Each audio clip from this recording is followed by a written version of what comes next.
મારી યુટ્યુબ ચેનલમાં આપ સૌનું સ્વાગત છે। હું હર્ષાબેન કટકિયા। જય બાબા સ્વામી, જય ગુરુદેવ।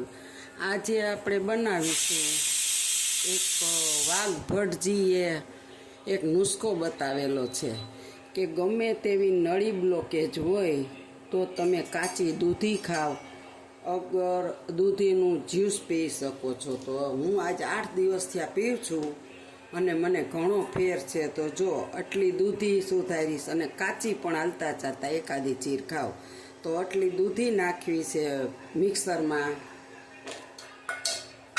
અને 10 થી 15 પાન ફોદીનાના લેવાના છે।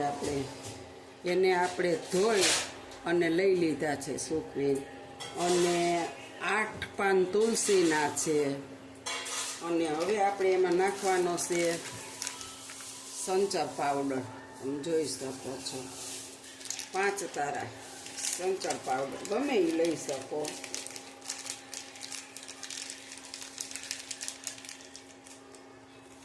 જો આપણે સંચર પાવડર એટલો નાખીશું 4 ચપટી જેટલો, અને હવે આપણે આને થોડુંક પાણી નાખીને મિક્સરમાં પીલી લેશું। જો આપણું દૂધી, ફોદીનાના પાન, તુલસીના પાન અને સંચરનું જ્યુસ બની ગયું છે। અને આપણે વધારે સંચર નાખવું હોય તો એ નાખી શકીએ, આપણને એવું લાગે કે નથી ભાવતું તો નાખવાનું।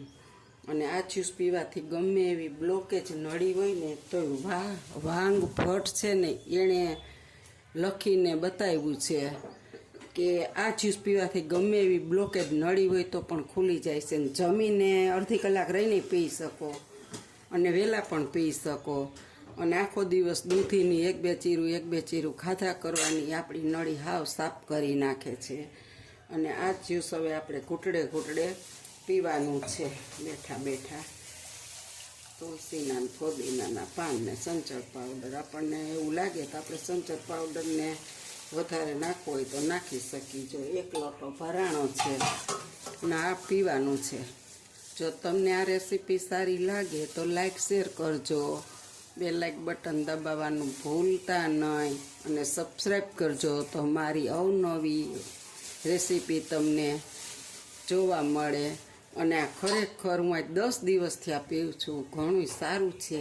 તમને કોઈને એવું લાગે કે મને છાતીમાં મૂંઝારો આવે છે, દુખે છે, તો આ જ્યુસ બહુ જ સારું છે, પીજો। આવજો। જય બાબા સ્વામી, જય ગુરુદેવ।